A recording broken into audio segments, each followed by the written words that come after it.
Kapwa binawian ng buhay ang apat na magkakamag-anak kabilang ang dalawang menor de edad matapos silang pagbabarilin sa sitio Israel, Barangay New Abra, Matalam North, Cotabato. Kinilala ng pulisya ang mga nasawi na sina Rashid Sahay Mampo, 19 anyos, Rica Jane Maidlos, 18 anyos, dalawang out-of-school youth na sina alias Daryl at Russell Kim, isang 14 anyos na batang lalaki naman ang nakaligtas at ginagamot sa ospital matapos tamaan sa tiyan at ibabang bahagi ng katawan. Batay sa investigasyon ng pulisya, sakay ng isang itim na motorsiklo ang pamilya nang pagbabarilin sila ng mga hindi pa nakikilalang armadong salarin sa madilim na bahagi ng daan. Agad tumakas ang mga suspect patungong sitio Malupayag matapos ang insidente. Ang apat ay idineklarang dead on the spot, samantalang ang nakaligtas ay agad dinala sa ospital para sa agarang lunas. Ang mga biktima ay naninirahan sa Barangay New Abra na higit isang buwan pa lamang matapos lumipat mula sa Davao City. Hindi pa malinaw ang motibo sa pag-atake ayon sa Matalam PNP.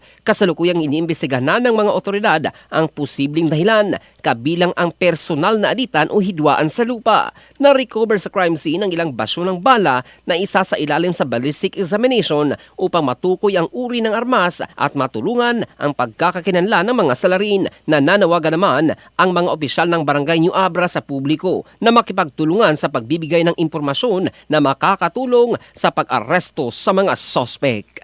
In the heart of changing lives, ito si Jofel Candado ng Brigada News Philippines, the Music and News Authority.